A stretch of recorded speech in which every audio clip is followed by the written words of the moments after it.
everybody here for this, our annual Armenian Genocide Memorial Lecture.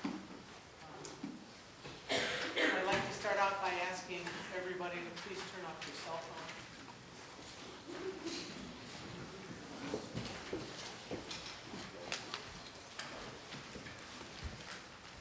And to ask that all of us give all of our attention to our most illustrious speaker. Before I introduce him, I would like to acknowledge some people who are in the audience. Students know that I've been doing this every week. But we have a very special treat today because one of the founding members of the Alliance, who has moved to the hinterlands up north and doesn't get down here very much, is visiting with us, and we're most pleased to have Gene Kravitz with us.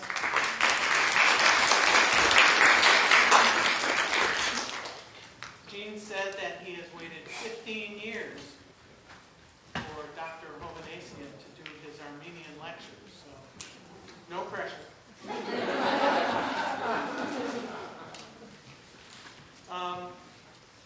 And of course, Dr. Steiner has joined us again. And for those students who are in my sections, if you read your email, please, before you come to class tomorrow and Thursday, there is a biography, an article about Dr. Steiner, as well as his resume, which I'd like you to look at so that you can come with your well-informed questions to section. I would like to recognize the person who first helped us have this annual Armenian Memorial Lecture. I saw an article about her, or someone brought it to my attention, about an organization called Armenians of the North Bay. And I saw an article in the paper, and I called her and I said, please, we need someone to come and help us institute some kind of regular recognition of the Armenian genocide.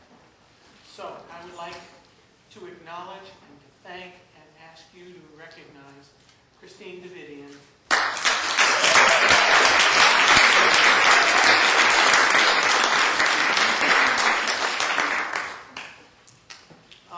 We also have a few other people. We have Sylvia Suter, who is also a founding member of the Alliance. Thank you for coming, Sylvia.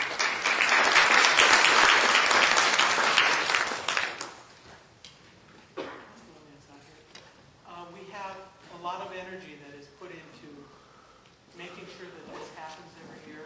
And I'd like to acknowledge Barbara Lesh-McCaffrey, who is the president of the Alliance for the Study of the Holocaust. Thank you for everything.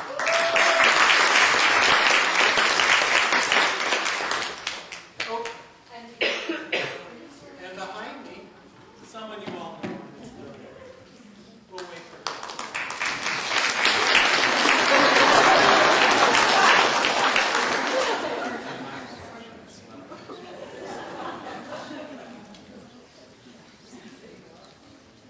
And if Christine is here, the Armenians of the North Bay are not far behind. So there are members of the organization Armenians of the North Bay here. Would you stand so we can recognize you?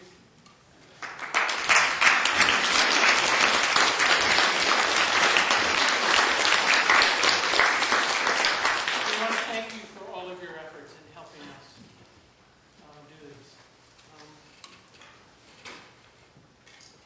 I don't want to take too much time introducing our speaker, but by necessity I have to take some time because he has such an illustrious background.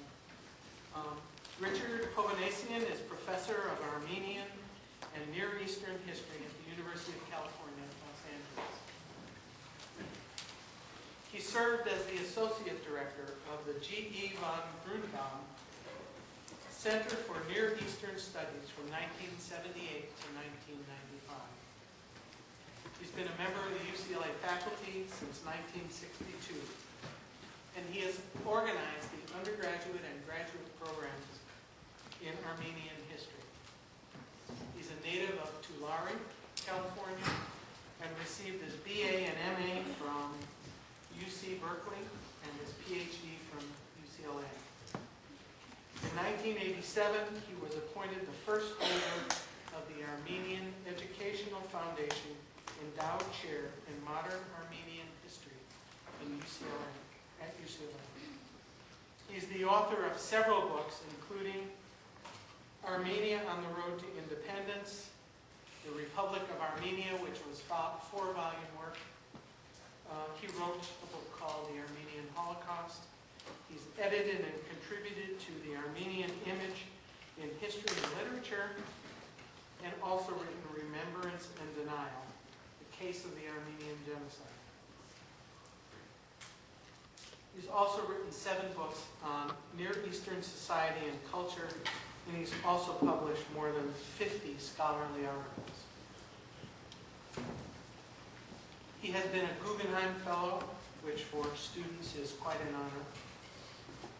And he's received many honors for his scholarship, his civic activities, and for his advancement of Armenian studies.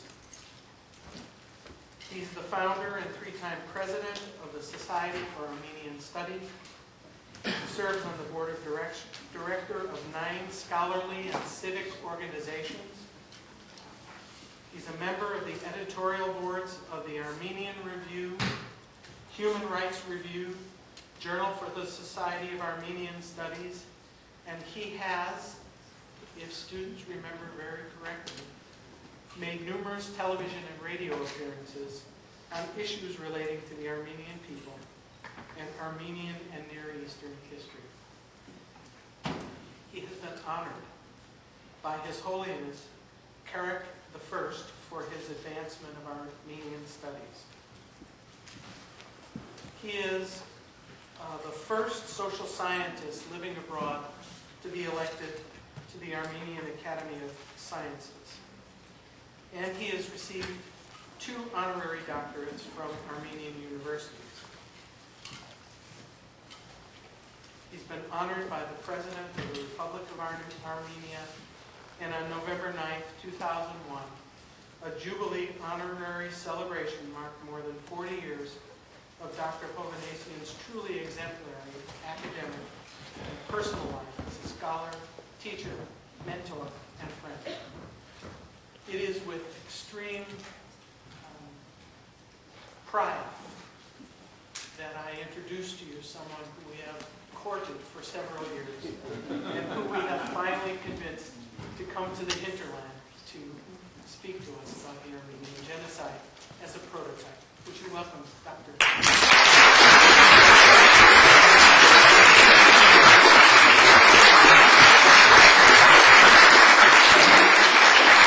Thank you very much. It's really exciting to be here with so many students. I've been speaking a great deal recently around the country issues relating to the Armenian Genocide, the Holocaust, comparative genocide. My audiences are mixed. I have some young people, but this is one of the strongest classes that I have with predominance and preponderance of students and young people, for which I'm very pleased. And I guess the question that comes immediately to my mind, maybe it comes to yours as well, is that, what do you have back there in common with these people sitting up here who are either actual survivors of the Holocaust or the children of survivors of the Armenian Genocide, and for whom the Holocaust and the genocide and other mass killings are very much a part of their being, in that they've lived it either directly or they lived it through the stories of their parents and of survivors, and it shapes very much a part of their personality. Whether they want it to or not, it shapes their personality. And the question is, therefore, those of you who've been born in the last 25, 30 years, what's the linkage? And how can you link and understand and be a part and share? And should you share what their sentiments are and their identity is? And I suppose I want to talk about that today, and the fact that you've enrolled in a class such as this that looks at various instances of genocide means that you're already sort of special, that you have a predilection and an interest, a human rights interest, which is great. I want to just do a brief introduction and then show you a 10-minute video clip before I continue. I usually don't show any kind of video or visual materials when I do a talk, but I think particularly so since so many of you are students and probably you've done some reading relating to the Armenian genocide, but probably haven't seen much visual relating to it. I want to stop and give up a few minutes of my time so that you will see that. Let me just say, as a way of beginning, that it shouldn't be surprising that the effects of genocide, the after effects of genocide, go far beyond the actual event of killing. For these people who are survivors or children of survivors, it goes on, and it goes on for 3 or 4 generations. The effect, the impact of it affects the way your outlook on life, your attitude toward others, and the continuing legacy of genocide, the negative legacy of genocide, is very long. And it's not only for the victims, I should say, it's also for the perpetrators. We have to understand also perpetrators. Who are the people that commit genocide? How do they react to what they have done? How do their children and grandchildren react to what they have done? So that we know that this long legacy goes on for both victim and perpetrator side down through the generations. Genocide is probably the darkest aspect of the 20th century. You know, we're all 20th century people. You're late 20th century, I'm sort of first part of the 20th century, but we're 20th century people. And it was indeed a marvelous century. I just have to share with you a little bit of my own life, but tell you also that the really negative and dark side of the 20th century is that there was a formula that was put together of modernism and ultranationalism. Modernism means technology. Modernism means the means of doing things in a very efficient manner, a way of organizing, of getting things done quickly. And ultranationalism, we sometimes refer to as xenophobia, which means hatred of the other. There is no room for the other. When you combine the technology of modernism and the xenophobia of hatred of the other, we are in a very dangerous situation that can lead, doesn't necessarily lead, but which may lead to this crime, which Raphael Lemkin in 1944 identified as genocide. But let me look at my own life. I mean, it was said that I was born in Tulare, California. It's a small farming community between Fresno and Bakersfield, on a small 20-acre farm where small immigrant families like mine on a 20-acre farm turned Thompson Seedless grapes into raisins in the very difficult, back-breaking labor of picking grapes, laying them on the ground, turning them over 10 days later, rolling them up, and so on and so forth. But I can remember in this lifetime, this youth of mine, just before World War II, and through the war years and post-war years, that our little farmhouse in the 1930s didn't have running water. We had a little pump outside where we pumped the water up, and so ultimately running water came into our house. And then, really exciting, a black box that is called a telephone, a party line telephone. It had different long and short rings where you could listen to your neighbors' conversations if you wanted to, or with line or talkative neighbors. They were always talking. You would have to get them off the line to talk. But ultimately, a rotary telephone, and then the automatic telephone. And in World War II, or shortly after World War II, this huge machine, a box screechy figures, black and white, that we called television, for which we had to jump up every 5 minutes and change the channels. You have to walk 10 feet to do that. And then, then we went to color, and we went to this, and to channels, jumping back and forth as we skim and surf the television. And then as I went on in my career at UCLA, and carried on a rather brisk correspondence where I was rather literate in my correspondence, I suddenly found that I could become illiterate because I received, first of all, something from Australia, a letter from Australia that had been written the very same day. I mean, this is unbelievable. Australia took us three weeks to get a letter to Australia, and here it was on the same day, through some marvelous machinery contraption that UCLA had acquired. I received a letter from Australia that they called a fax. And wow. And then we went from fax, I mean, which became outdated, who has time for that, to emails, electronic mails, where we can communicate with the world instantaneously and become entirely illiterate and ungrammatical, as we do. And from that into now, it's gone beyond me because I still don't understand what are iPods and Blackberries and Blueberries and whatever that exists. This is all in one lifetime. And this is our century. Wonderful century. Marvelous. We went to the moon and Sputniks and moon walks. There's no limit.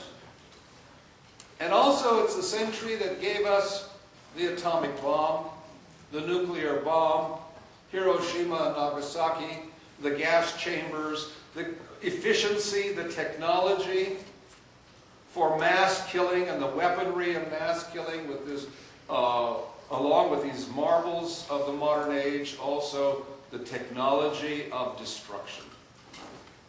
And even in the most backward of countries, such as this was the Ottoman Empire at the beginning of the 20th century, they had something that allowed a very sinister Minister of Interior who was in charge of overseeing the deportations and massacres of a population to see that it was being done because he was an accomplished telegraph operator.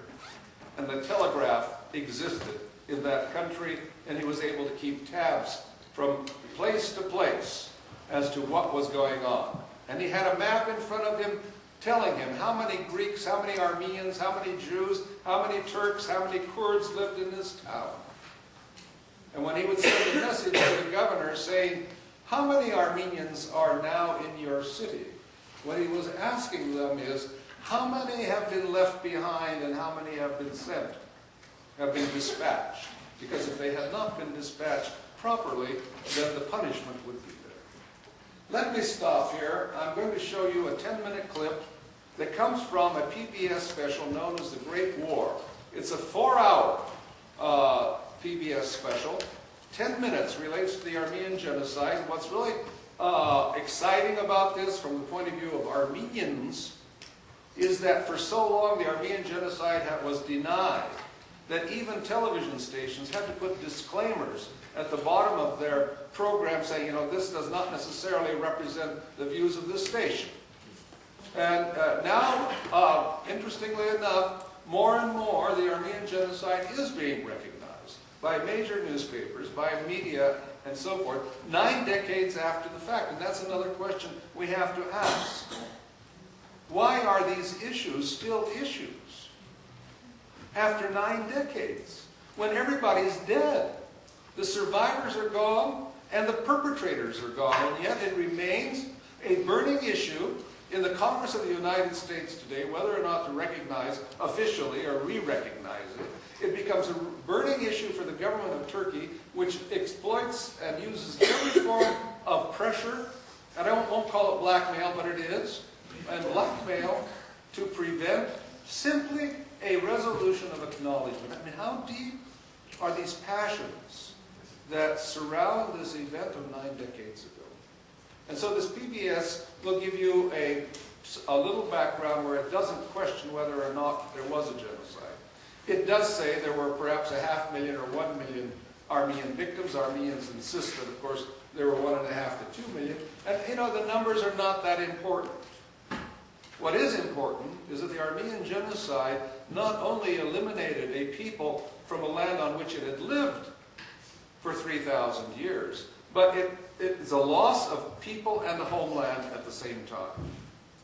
This is a people living on a land where they were created, established in the first millennium BC, and now, 1915, under the cover of World War I, the final solution to the Armenian question is to eliminate a people, physically eliminate them as individuals, but also eliminate them as the claimants of a land on which they had lived for so many centuries. And that's sort of a double whammy, a double tragedy, a double calamity of loss of life and loss of homeland. Let's take a look at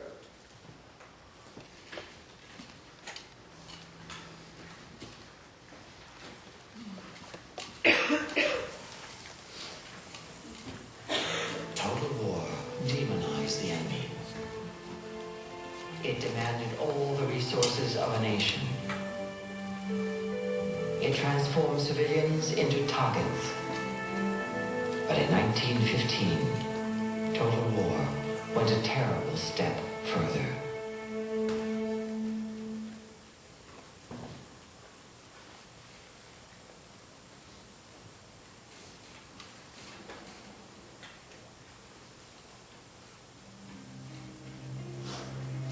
In Turkey in the year 1915, war had two faces.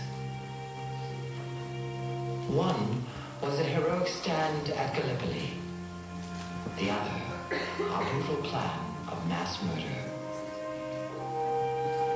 In northeastern Turkey, hundreds of thousands of civilians were to die. The war was the excuse. Ethnic cleansing of Christian Armenians out of lands controlled by Islamic Turkey was the true intention. The presence in the northeast of the country of a thriving, cultured, and relatively wealthy community of Armenians was a difficulty to Turks long before the First World War. It became a political and strategic threat when the war broke out because of the place of Armenians in the Russian Empire. However, most Armenians, 2 million of them living in the Turkish Empire, were no threat whatsoever. Only hours after the first Allied soldiers stepped onto the beaches of Gallipoli, 200 Armenian leaders were rounded up and executed. The Turks then began ridding themselves of entire communities. Men, women, and children were marched off into the desert. The Turkish government had said that the men in prison would be released and allowed to go with their families. Some were simple enough to believe this and to think that they would be allowed to settle down in some other place where they would begin life all over again.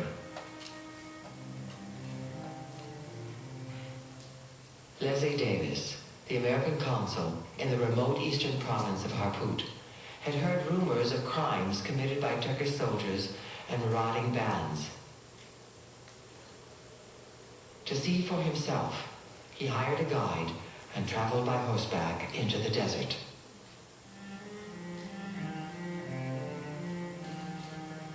Greater misery could not be imagined. The dead and the dying are everywhere. 2 or 3 small children may be seen weeping over the dead body of their mother. Other children are lying curled upon the ground, dead or in convulsions. One sees dead bodies now in all directions and on every road. The whole country is one vast slaughterhouse. Davis's reports were not the only ones. Other eyewitnesses also complained of the killings. One was a young medic in the German army, Armin Wegner. Against orders, smuggling in his camera, he visited a refugee camp filled with survivors.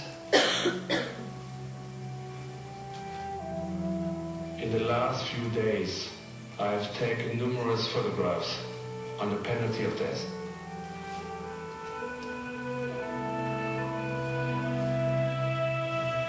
I do not doubt for a moment that I'm committing an act of treason.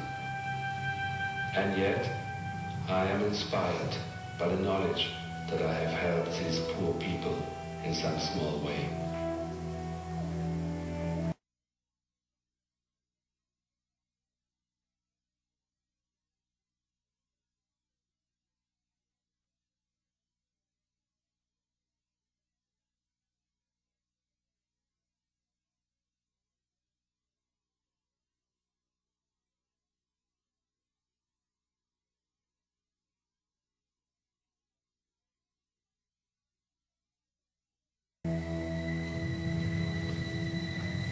What Armin Wegner captured in these photos was a visual record of the first genocide of the 20th century.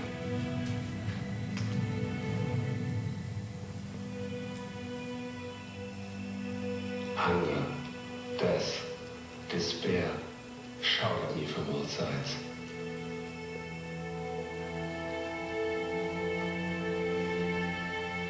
I was seized by terror and hurried out of the camp, my heart pounding.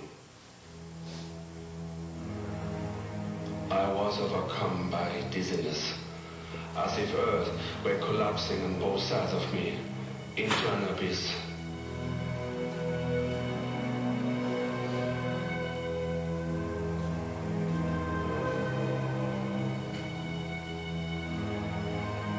In many ways, it shows that the old idea that war is politics by other means is outdated in the 20th century. War is hatred by other means. And in this case, hatred means extermination. The First World War was the biggest war ever to date. The Second World War was bigger still. It's no accident in my mind that both of them were marked by genocide. It is the logic of the brutalization of total war. A few found a way to tell what had happened to them. One Armenian woman smuggled out a message in a shoe. I seize this opportunity of bringing to your ears the cry of agony, which goes out from the survivors of the terrible crisis through which we are passing. They are exterminating our nations. Perhaps this will be the last cry from Armenia that you will hear. To this day, the Turkish government denies the genocide. Estimates vary as to how many Armenians died. Some cite the figure of 500,000. Others, 1 million. Whatever the number, the Armenian genocide was one of the darkest chapters of the Great War. In years to come, Armin Wegner would send a letter to Adolf Hitler in defense of the Jewish people. It was a plea which fell on deaf ears, for Hitler had learned a completely different lesson. He told his inner circle, "Who remembers the Armenian massacres today?"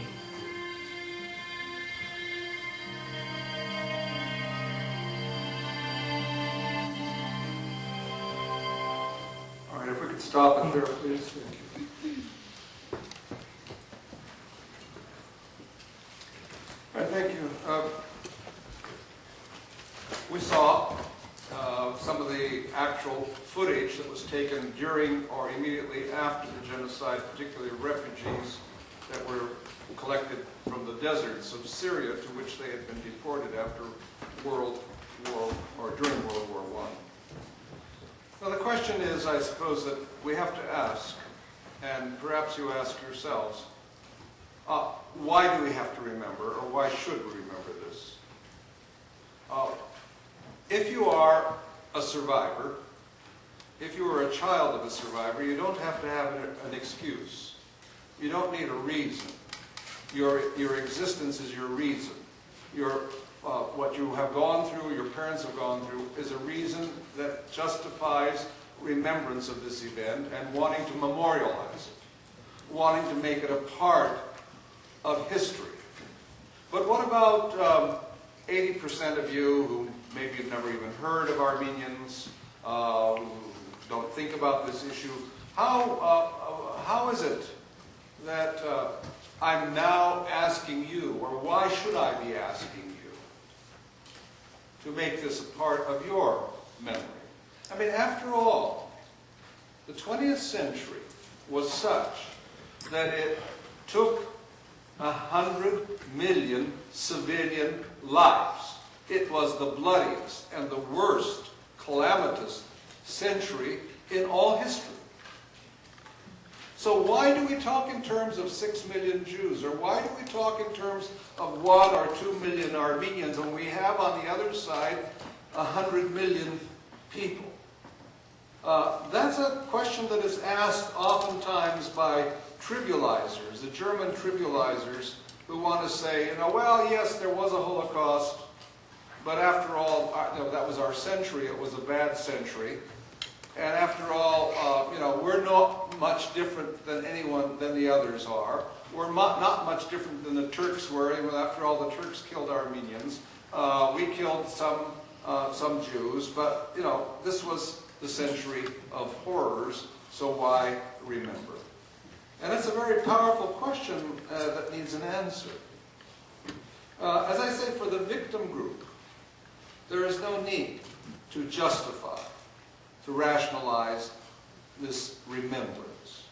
But I would tell an Armenian audience, if you are all Armenians here, that if you want this event, which is the most significant and certainly the most calamitous event in all your history, and unfortunately, by which so much of your identity, modern identity, is now fashioned. I say unfortunate because neither Armenians nor Jews have survived through being victims or memory simply of victimization. Armenians and Jews have survived not by remembering only victimization, but also looking forward and reconstructing, rebuilding, going forward. And that's the important point, of course, of survival, is how to go forward. So, if we're going to talk in terms of making this an important event, then it has to be integrated into collective human memory. This event has to have such significance, the legacy of it has to be so powerful, that it is remembered as a prototype for what went on in the rest of the 20th century. Otherwise, it will be lost like so many other incidents have been lost in history. And right now, I cannot have any assurance whatsoever that either the Armenian genocide, or the Rwandan mass killings, the genocide, or the Cambodian killings, which occurred so much later. Here we're talking about 1975, 1980. Some of you were almost born. And yet, if I were to ask you to start right off, when was it? I asked my comparative genocide class at UCLA, what do you know about the Cambodian genocide? And already, 30 years later, I have maybe one hand, two hands that can go up that can tell me anything about Cambodia. Neither Bosnia, nor Cambodia, nor Rwanda, nor Burundi, nor all the other mass killings will necessarily be integrated. There's only one so far that has been, and that is the Holocaust. And that's thanks to the alertness of the Jewish survivors and to a whole intellectual tradition of Jewish intellectuals, a combination of political action, intellectual action, that have made the Holocaust integrated into collective human memory. That is, I don't think it's possible to write a comprehensive history of World War II without discussion of the Holocaust, but it's very easy to write a history of World War I without any mention whatsoever of the Armenian genocide.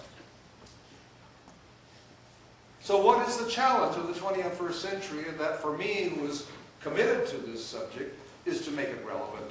Make it relevant to you. Make it relevant so you would understand that there are issues here that affect your lives and your world today. Because what's going on in the world today is not just happening now. Its prototypes have been created long ago. And also the prototype of non-involvement and non-intervention in a timely manner have been created long before. Well, you know, what do we do to make this make sense? How do I talk, or if I'm a teacher and I'm teaching in intercity schools in San Francisco or in Los Angeles, how do I make a Hispanic or a black kid understand what's at stake here? Well, you find handles. And one of the handles we find is, for example, looking at what did Jewish society, or what was a Jewish experience in Europe? What was the Armenian experience in the Ottoman Empire in the late 19th century, in the early 20th century? How do you make sense of it? Well, if you're a black kid living in the United States, you know something about a civil rights movement.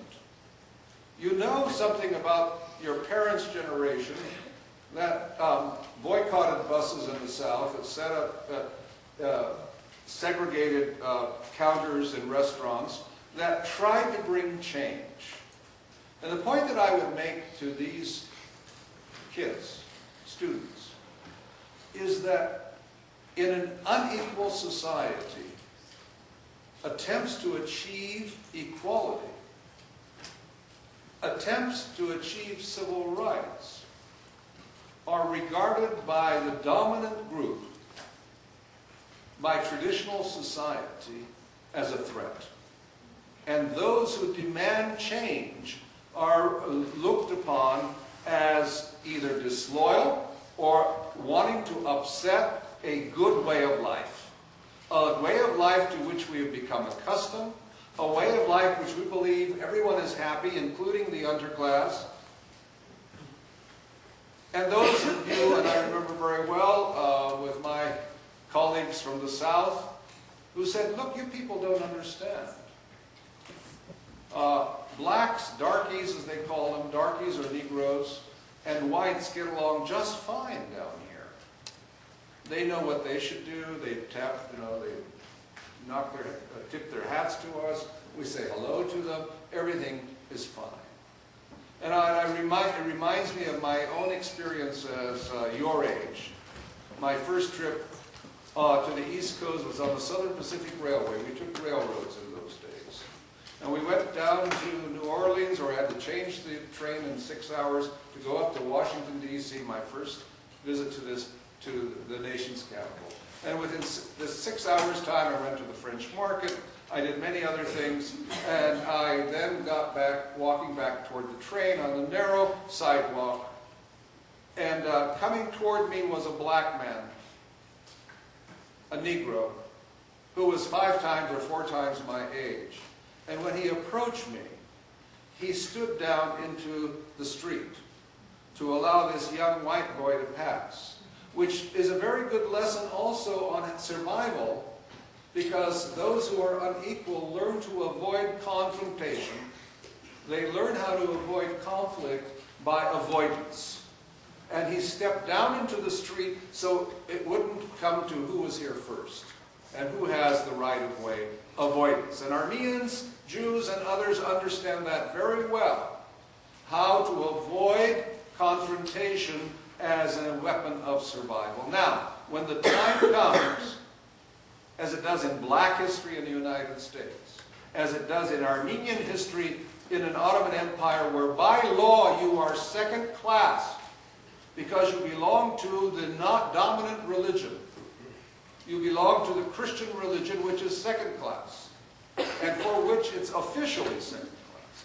And suddenly, these Christians are beginning to ask the impossible question. And the impossible question is why? When you ask the question why, you're getting in trouble. Why am I second class? How long shall I be second class? And the response in traditional society is a backlash of violence. I want you to imagine, for those of you who studied U.S. history, 20th century history, if the United States government had not been sincere, if the Johnson and Eisenhower and Johnson administrations had not been serious about civil rights legislation, but rather had been forced by external pressure to pass certain kinds of legislation, but didn't really want it to happen, and winked at all the southern governors, just imagine what would the results have been in the South. As it was, we had lynchings and burnings and civil rights leaders being killed, but imagine the massive violence that would have occurred as happened in the Ottoman Empire, the late Ottoman Empire, under the last important sultan, whose name was Abdul Hamid, in the 1890s, who was forced to bring about equality, who was forced to issue reforms, but then winked at his governors. And violence and massacres of Armenians began throughout the Turkish Empire, not in 1915, not during the genocide, 20 years before. 100,000 Armenians lost their lives, minimally, out of 2 million. We're talking about 5% to 8% of the population being killed. Is that genocide? Well, if you want to be a strict follower of the UN Convention, sure. Killing a ethnic, racial, religious, or national group with intent, in whole or in part, is considered genocide. Yet I'm conservative and I don't call it genocide. I call it a massacre, I call it, retribution, I call it trying to place the Armenians where they belong, back in their second-class status, because this Sultan really didn't imagine a country without these people. They were his taxpayers, they were his professionals, they were his doctors, his architects, and so forth. Just keep them in their place. In other words, use violence, use mass killing as a means of trying to preserve the status quo. You know what that means. Trying to keep the sinking ship of state afloat. Use violence for that purpose. In that way, they were very, very different, or the Sultan was very different from the people who overthrew him. The people who overthrew him 20 years later, or not even, 13 years later, were known as Young Turks. The Young Turks came to power in the year 1908. I know that sounds like very ancient history, but it's 100 years ago. We are now at the centennial of the Young Turk Revolution in the Ottoman Empire. And the Young Turks were people who we thought were Western-oriented, Western-educated, had been to Germany, serving in military schools and so forth, and who wanted to save the Ottoman Turkish Empire from absolute collapse by modernism, by reforms and change. And they came to power on a very wonderful platform of liberty, equality, justice. Who would want more than that? I mean, what Greek, what Armenian, what Jew, what Kurd, what Arab, what Turk wants more than liberty, equality, and justice? And everyone celebrated this great revolution. Indeed, many Armenians named their children Liberty, Azaduhi, Azad, in this year of 1908, 1909, when they believed that the time of freedom had arrived. But the Young Turk Revolution, like the German experience after World War I, went sour. And within 7 years, there had come to power, even less than 7, I'm sorry, 5 years, there had come to power the ultra-nationalistic wing of this party that had been taken advantage of by the European powers. There's always contextualize it the European powers always taking advantage of the Ottoman Empire, gaining more and more territory, and giving, therefore, impetus to the ultra-nationalist, xenophobic wing of this party, which said enough.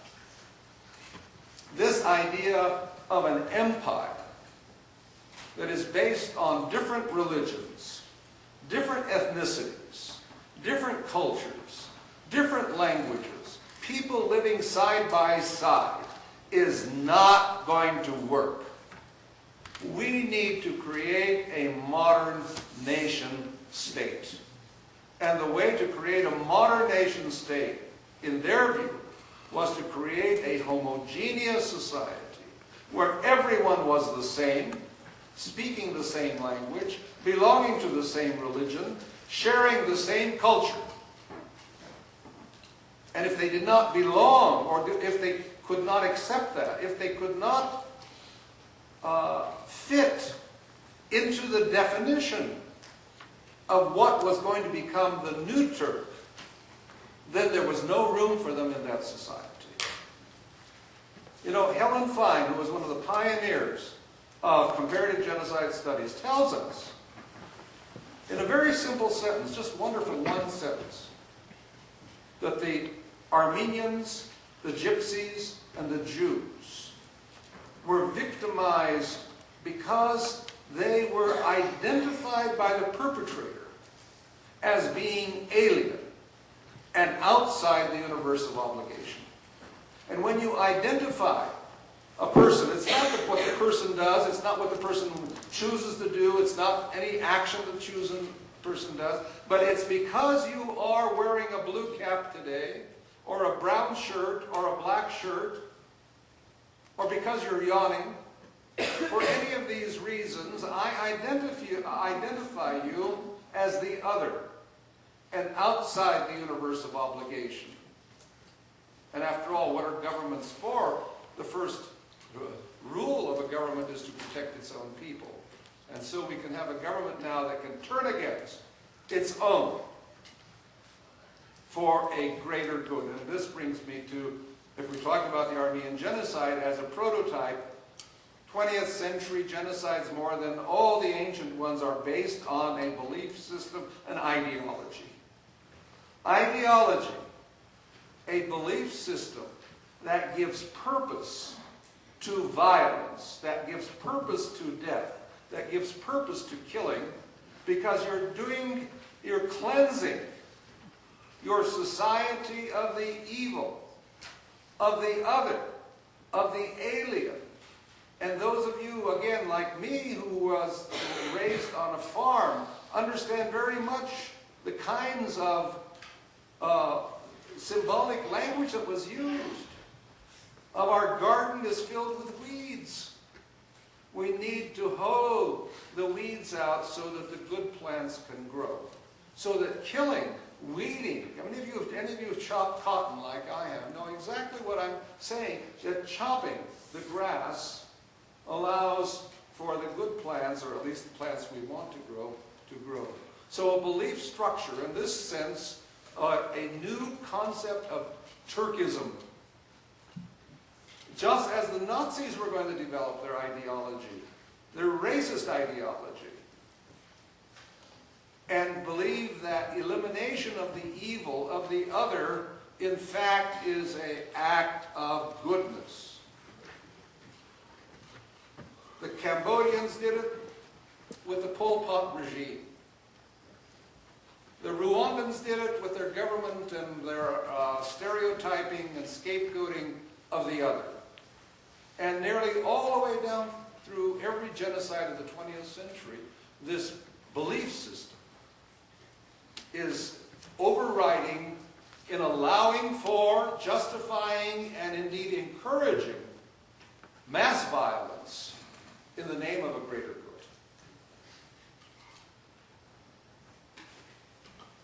good. In all these cases, if we want to look at the Armenian genocide as prototype, and want to understand why the perpetrators think they can do it and get away with it, is because it had been tried and tested already.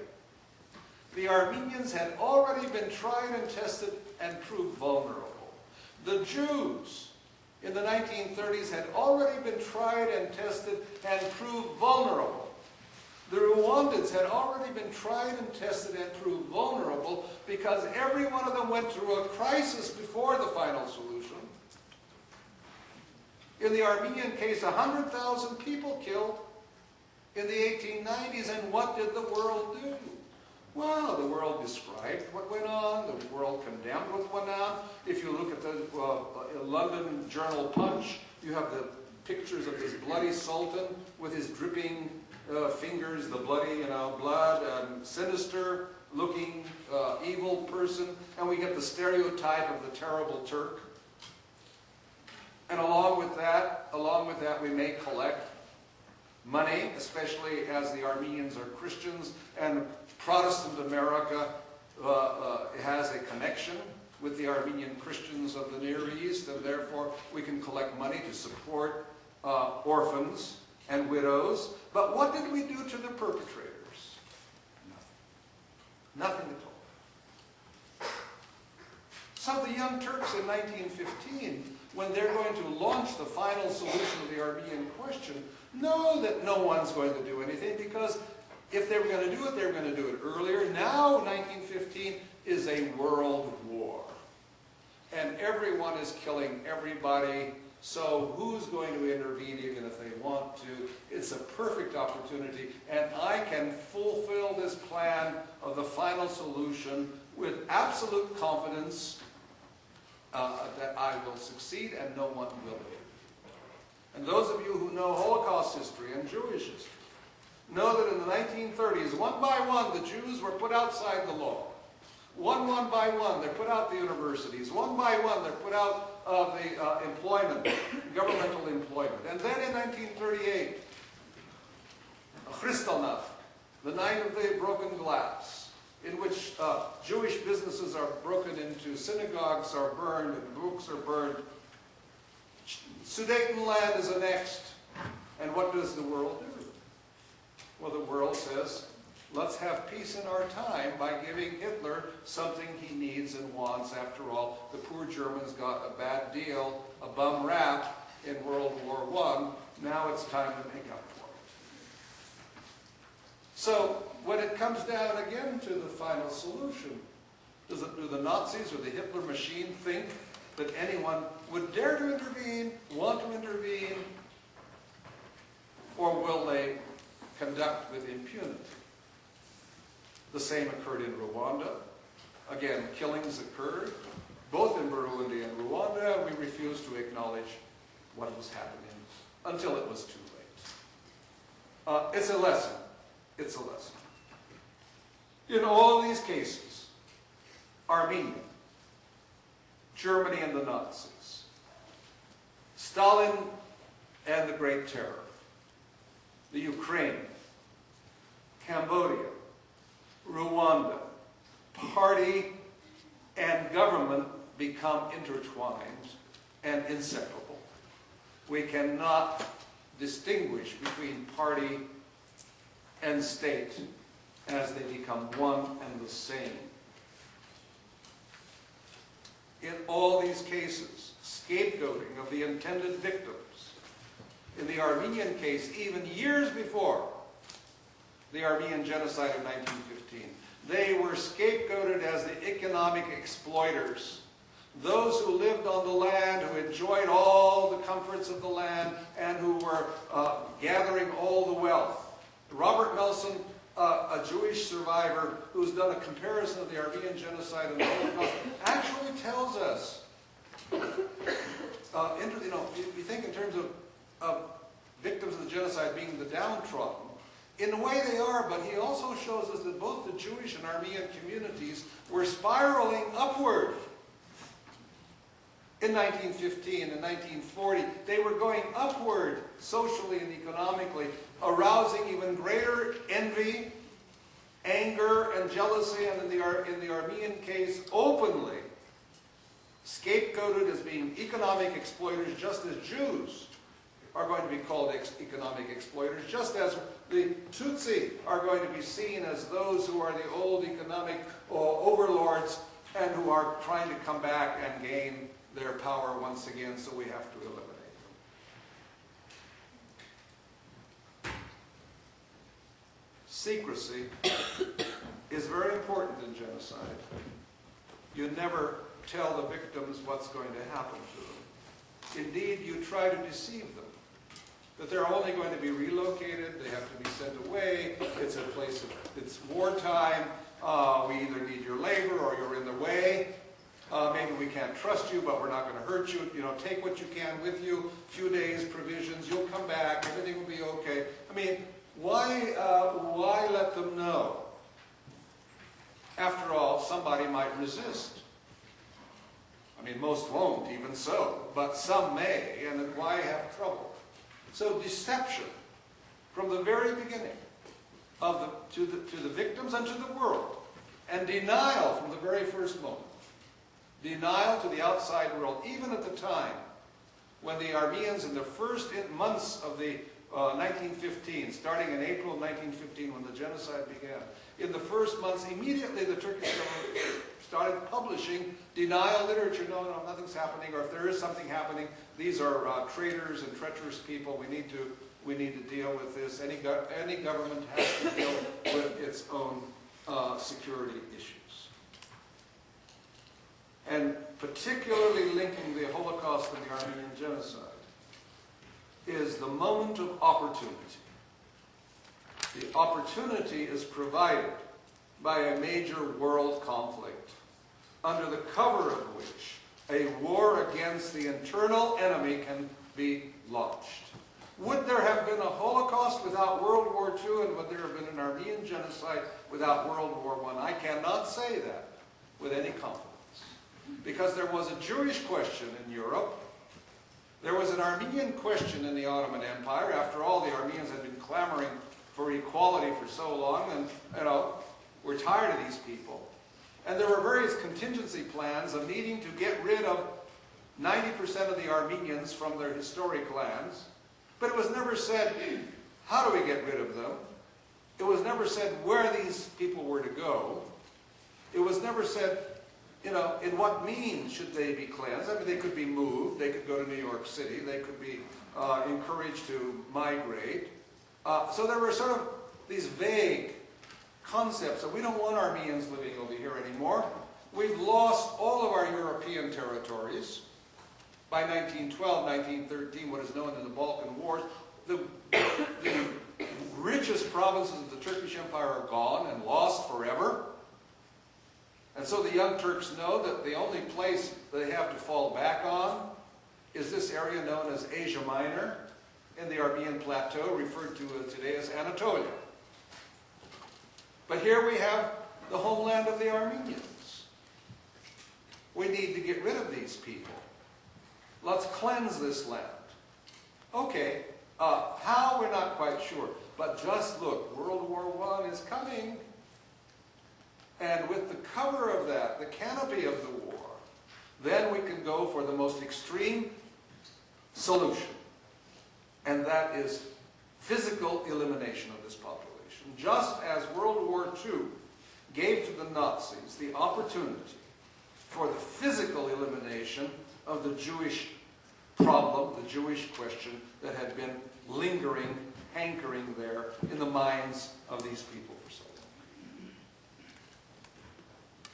long. In both instances and other instances, the use of special organizations.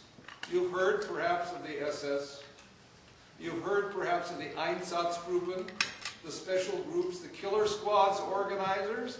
The Armenian case had exactly, I mean, it's like the copycats. The special organization, it's known as the Teşkilat-i Mahsutse, and it's under the Central Committee of the Young Turk Party.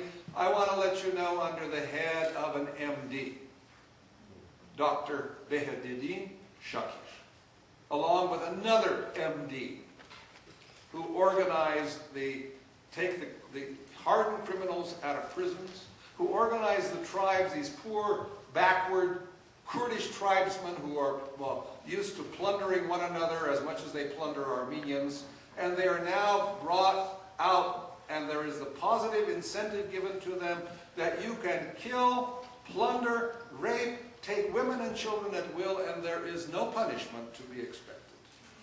Imagine in a primitive society what this means. So that the positive incentive of gaining something that your neighbors have with no consequences, their homes, their clothing, their cattle, their animals, their goods, everything to be taken. It's a pretty strong incentive. And here, how many women I found in their 90s who had been born full-blooded Armenians but who had lost the Armenian language, who had become Kurdish women, who had become Turkish women, who had become other kinds of women, who had generations after them lost to their people because they had been taken a part of that loot that was allowed to them. And in that way, the Young Turks were different from the Nazis. Nazis did not want Jewish children. Nazis did not want Jewish blood. But the Young Turks welcomed Armenian blood, welcomed Armenian children. They had, after all, been integrating and absorbing subject populations for centuries. And it's really interesting today, as there's a little liberalization that's going on in Turkey, that suddenly a very well-known Turkish lawyer or writer or someone comes out of the closet to say, I had an Armenian grandmother. And what does that mean to say, I had an Armenian grandmother in a country like Turkey where nationalism and ultranationalism is still really very scary? Talking in terms of identity. There are also the negative incentives. And we have to remember today that, unfortunately, 9 decades of denial of the Armenian genocide by the Turkish government has denied the Armenians also from recognizing all the good Muslims, all the good Turks that were there. If I have done at UCLA 800 interviews with survivors of the Armenian genocide, of those 800, at least 650, possibly 700, speak in terms of a good Muslim, a good Turk, a good Arab, a good Bedouin, a good Kurd, somebody that intervened, pulled them out of the death caravans, took care of them. Maybe it was selfish, sometimes it was the free labor, sometimes it was to be used as a sex slave, but usually not that. Usually it was a short-term kind of intervention by either someone that knew your family or didn't know your family, who felt that this was against the precepts of Islam, who felt that this was against the real religion, the true faith, and that these atheistic secularists who are using religion, and after all, aren't they all doing that? Aren't the Nazis doing exactly the same thing? What religion do they have? But they use the concept of a Christian culture, a Christian civilization against the other. And so it was in this case. And I should say in tribute to some of those who refused to carry out the instructions, that they were either demoted and a few of them were killed. Well, as I say, there is denial from the outset, and denial goes through various stages. If I have time, I could detail it for you. Absolute denial. It works for a little while, but it doesn't work because increasingly people either both have memory, and they study it, and if you say, no, not such a thing ever happened, no one believes you very long. But then you become smart. Then you start using what we refer to as rationalization. Yes, some Jews were killed, and some died, unfortunately, but they were, after all, Bolsheviks. They were communists. They were conspiring against the government. We all know that the Russian Revolution is a Bolshevik Jewish conspiracy. Armenians, yes, they were after all collaborating with the Russians, so we had to protect ourselves. We had to defend ourselves against this internal enemy. There was no intent. There was no intent. We play the numbers game. What 1 million Armenians? What million? Maybe 200,000 Armenians died of all causes, but there was no intent. You know, it was bad timing, bad judgment, bad weather, bad whatever, and too bad. You know, it's just really bad. But there was no intent. And maybe 2 million Jews died, maybe 1 million died. We'll give you that. But you know, the reasons that the Jews say there's 6 million, you know the real reason, is to make a lot of money, it's to get reparations, it's to support Israel, political and economic reasons, and the same things used for the Armenians. So, you know, you rationalize, you explain, you relativize. Okay, well, again, as I pointed out earlier, why do you talk in terms of 2 million Jews when far more, or even 6 million, far more Germans died? What about 20 million Soviets who died in World War II? Again, not telling how they died, what the qualitative, quantitative, all being confused, but making a powerful impact on naive individuals who cannot respond or do not have enough knowledge to respond to these provocative explanations. Well, Erwin Staub says that the consequences for denial are very strong, both for the victims and the perpetrators. For the victims, Erwin Staub, who's a very good scholar at the University of Massachusetts, Erwin Staub says this, you know, The Roots of Evil. He's written a book, The Roots of Evil. He says that victim groups cannot understand or know the truth of their suffering. They're going to look upon the world with great suspicion. They're going to look upon the world as not a good place. They're going to look upon the world as an evil place. And they need to get over that by understanding that what occurred to them was not normal. What occurred to them was an aberration by an evil group of people, and that generally humans and people are good. And that generally people and humans relate positively to one another. And until they know the truth of their suffering, unless they have the other part of the world, the perpetrator, to acknowledge that, they cannot reach that point.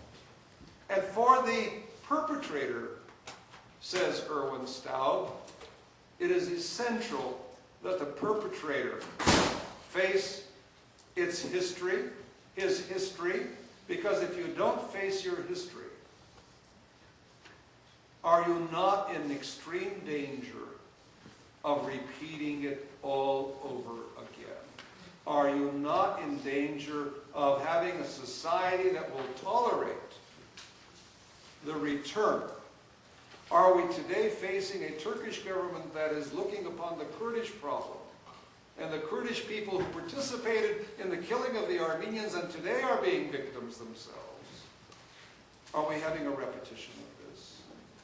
And I think that's the reason that Germany and the German government is so much aware and so vigilant on trying to prevent the revival of neo-Nazism and all that goes with it through its programs of education and remembrance.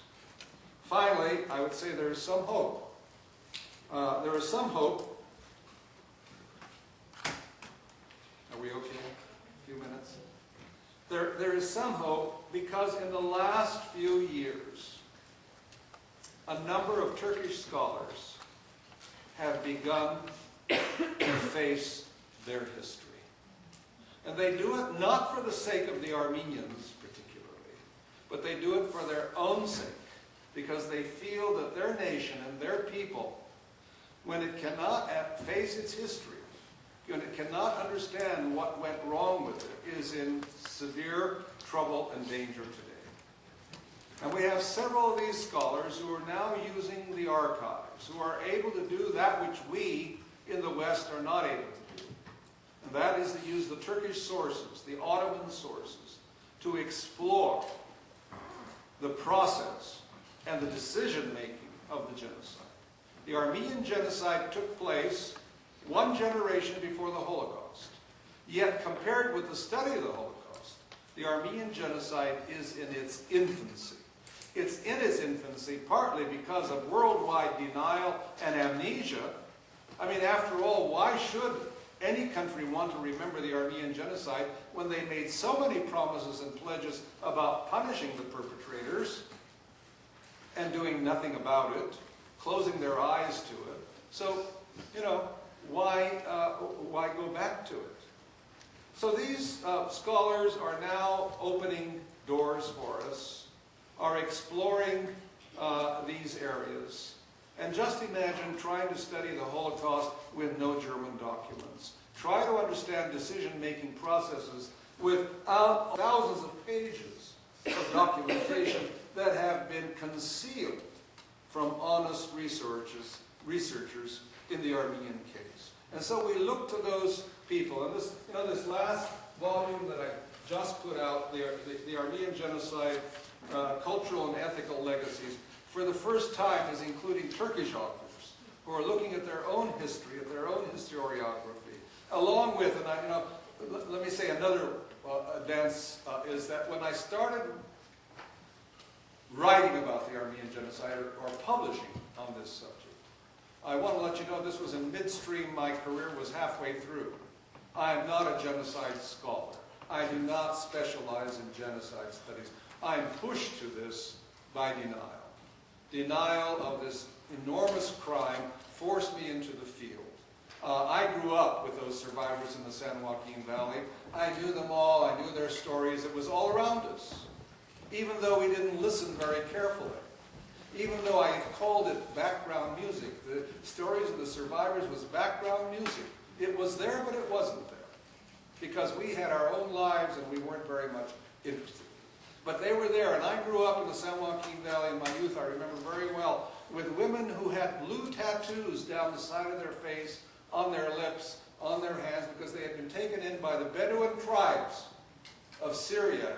And all the women of those tribes had these tattoos. And here they came, they're rescued, brought to Fresno, California, and for the rest of their lives have to live with these tattoos at a time when tattoos were not very in for women. And so when I came into this field, my first book was published in the 1980s, The Armenian Genocide in Perspective. It was descriptive. We had to describe what occurred, as if we had to prove all over again that there had been a genocide. So we described what happened, the process, and so forth. And as I've gone through now the 5th volume here, we no longer are describing what happened. That's there.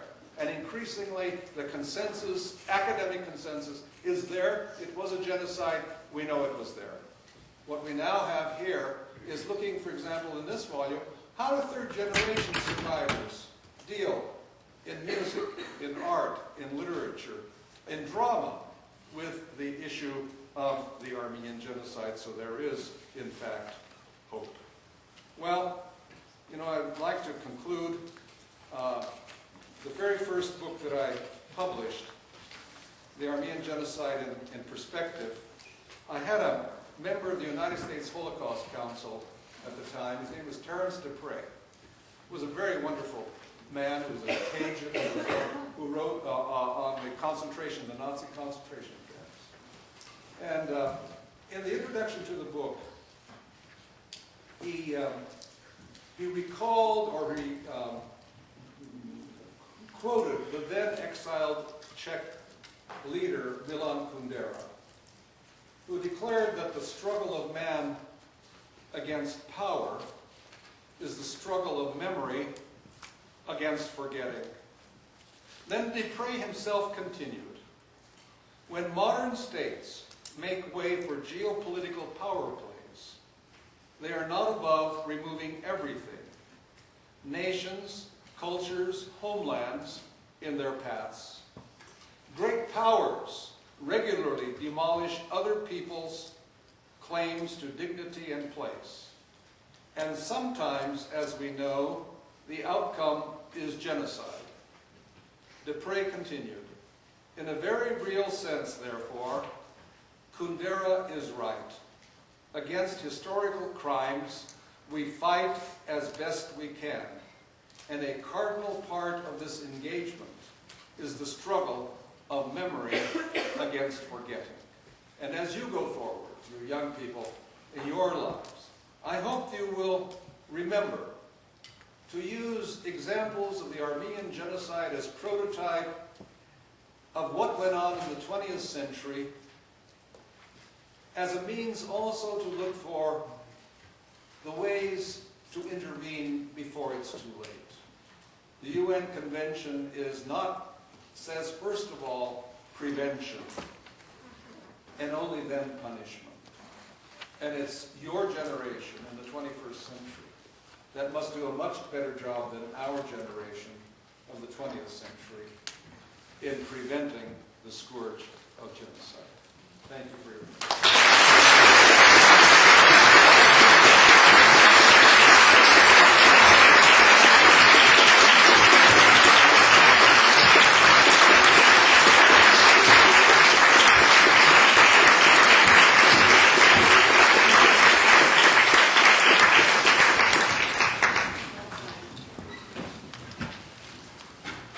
We'd like to take some questions. I'm sure you have some.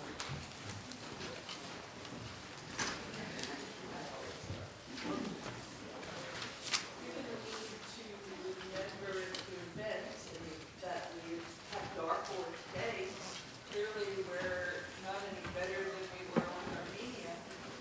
As one of our students said recently, and now we know, at least in those cases, we could argue that we didn't know. What's your response? You're absolutely right. The question is Darfur is going on. I think we are acting on Darfur. We haven't prevented it yet, but there is a far more attention to it given on all university campuses now. There's pressure, talking about pressure being placed on the economic partners of Khartoum. We'll see. We'll see. Certainly, it's not a satisfactory response. We haven't found a satisfactory response yet. And the bottom line is, how do you find a way to bring about intervention based on humanitarian principles rather than economic gains? And the economic, in the Armenian case and every other, the economic has trumped the humanitarian. I say that. On the other hand, when it comes down to the Armenian resolution to recognize the Armenian genocide in Congress, despite the blackmail, enormous blackmail that has been imposed on the United States government and forcing the White House and the Pentagon, the State Department to lobby against it, nonetheless, we still find half of the Congress ready to pass, and if it's not for the personal intervention of the President himself, we would find that this resolution will pass, and it's going to pass ultimately. The issues, however, you raise are one that I don't have an answer to, that we must all work toward. We are currently reading a book called Burning Tigers by Peter Balakian, and toward the end, in part 4, it states that Teddy Roosevelt was really upset that the United States did not intervene a lot sooner. Part of the reason is also the missionary and their power in Turkey and their reason on not wanting the U.S. So my question to you is, whatever happened to the missionary population in The missionaries, the question relates to why didn't the United States declare war on Turkey when it knew that genocide was occurring? There were some former presidents, such as Teddy Roosevelt, such as William Howard Taft, who were in favor of a declaration of war. The president at the time was Woodrow Wilson. Woodrow Wilson had actually been re-elected on a campaign of peace like FDR was in 1940, but got into the war. And when Wilson was elected in 1916, it was to keep out of the ugly imperialistic European war. And if Germany had not attacked the United States, that was going to be the U.S. position. The American missionaries had 100 years activity in the Near East. They had schools and hospitals and institutions. The American missionaries argued that if the United States declared war on Turkey, they would all be expelled and all their properties would be confiscated and 100 years' work would go to waste.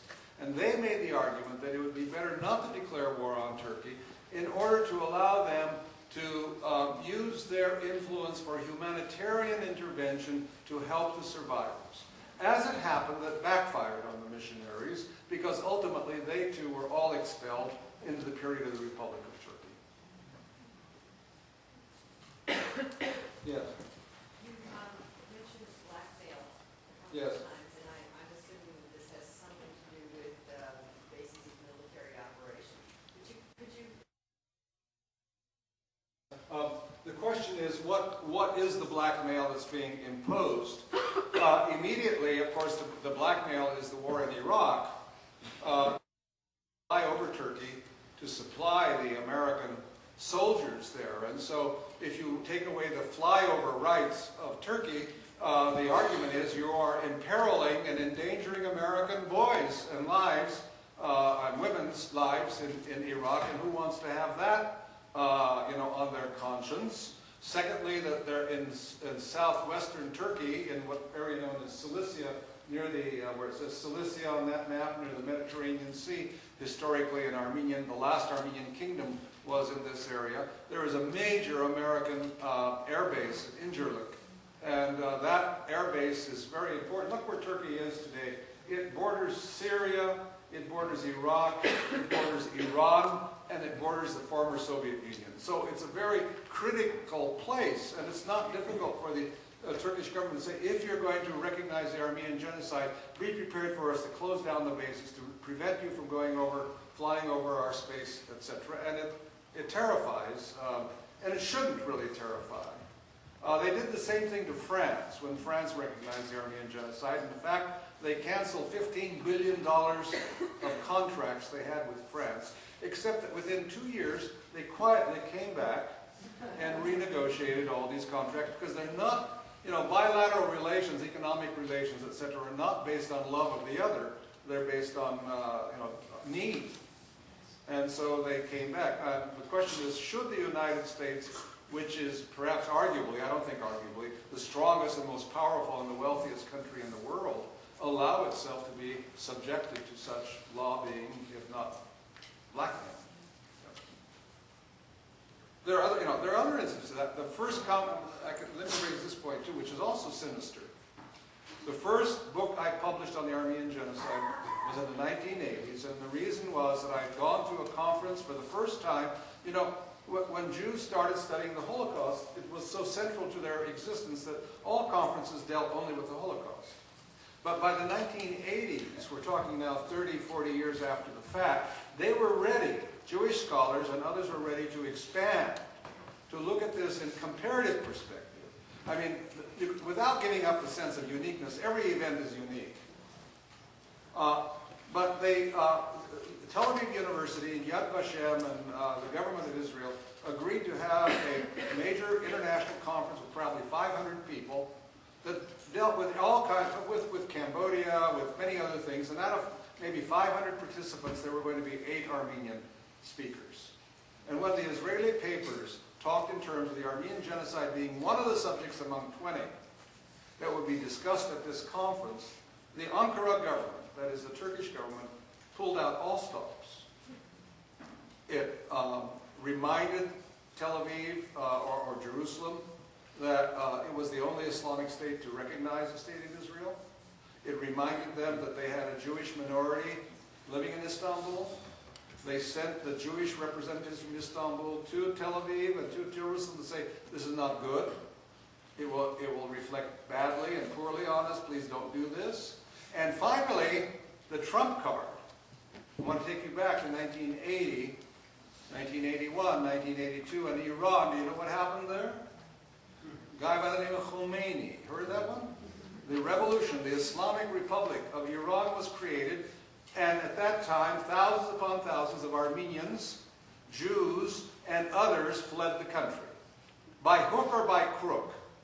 Some people legally, some people by the Underground Railroad, by paying at the border, getting into Turkey as far as Ankara or Istanbul, and then flying either to Tel Aviv or to New York. And the Turkish government even threatened to close down that escape route for Jews. And so, when we talk about blackmail, that's pretty serious. And the Israeli government withdrew its patronage of the conference, as did Tel Aviv University, as did Yad Vashem, because they said Jewish lives are at stake.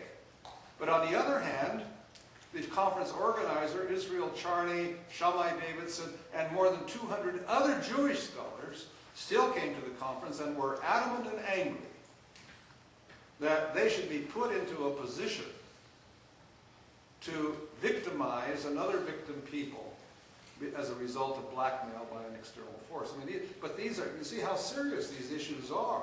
There are major moral, ethical issues at stake.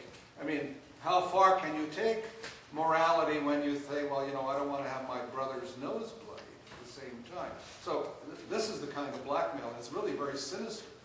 And I had to get up that day and to apologize on behalf of these 8 Armenians, saying, I really apologize. I'm really in this really sad situation where we, who are here to represent one victim group, in fact have victimized this conference by forcing half of it to be canceled, by having half of the people not attend because of this blackmail. Here, isn't this strange? In the same way that another victim people, the Jewish people, is victimizing me by trying to close me down. And I think we learned a lot from that experience. And increasingly, we have people who, at that time, were not so sure where they stood, such as Yehuda Bauer, who today stands very firmly on recognition, acknowledgement, and refusal to submit to blackmail. And I think, we've come a long way in that direction.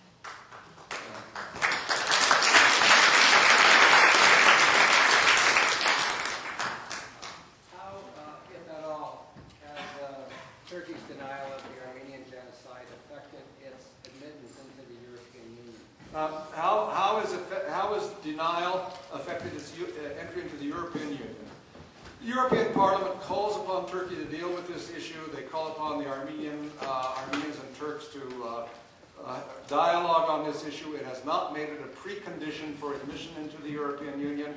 On the other hand, one assumes that it will become a potential stumbling block. The problem with this issue is that many of the Europeans who don't want the Turks in the European Union may use the Armenian question to prevent the Turks from entering, and not because they have any love for the Armenians, but because they don't want Turks in Europe. So, one has to be very cautious. Are you going to allow yourself to be used in that way? Turkish entry into the European Union is scheduled, if it happens, 10 or 15 years from now. We hope by that time these Turkish scholars will increase their pressure of civil society within Turkey to make a window, a broader window. I'm not terribly hopeful, but nonetheless, it's a possibility. I don't think it's going to be the final,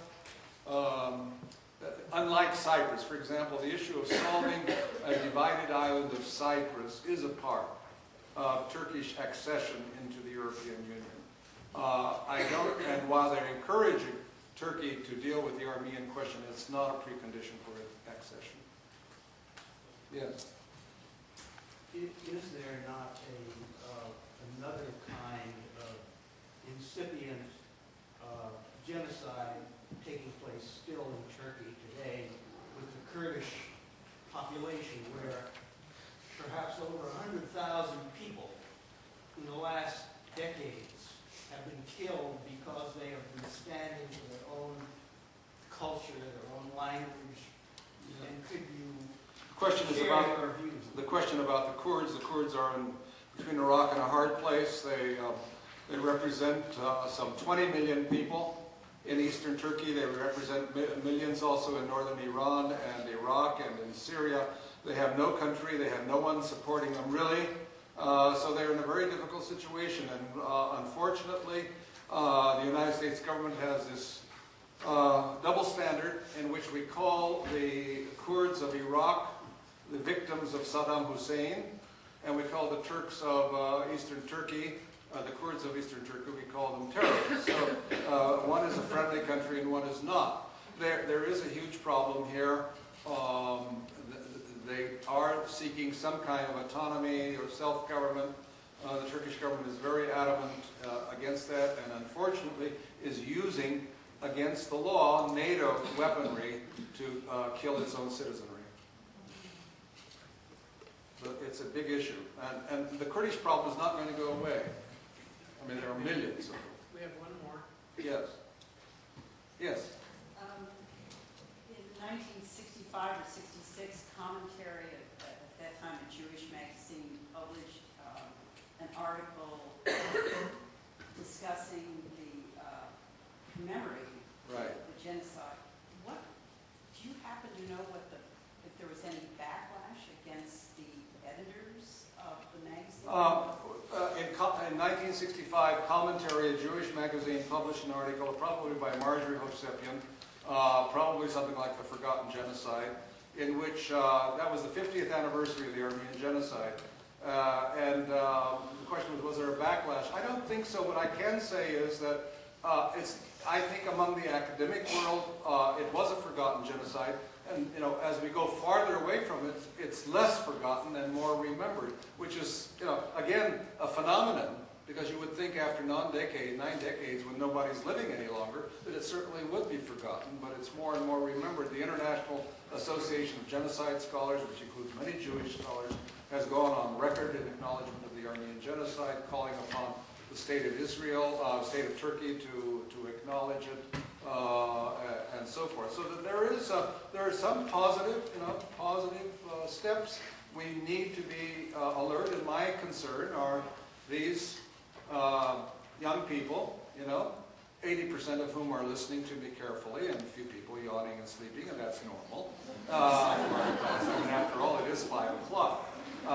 But the question is, how are you going to make this course, not me, but this course, how are you going to integrate that into your own life? Some of you are already there, but I hope that you take with you a certain commitment. I mean, this kind of course demands action, demands a commitment, whether it's writing, whatever it may be. It may be even thinking and talking, but it demands some kind of action, and I call upon you for that, and I thank all of those who have organized this course and finally got me up to this place. I'm hoping for a little wine tonight, and I do have, as I say, 5 copies if anyone may be interested in having it. Good afternoon, and thank you very much.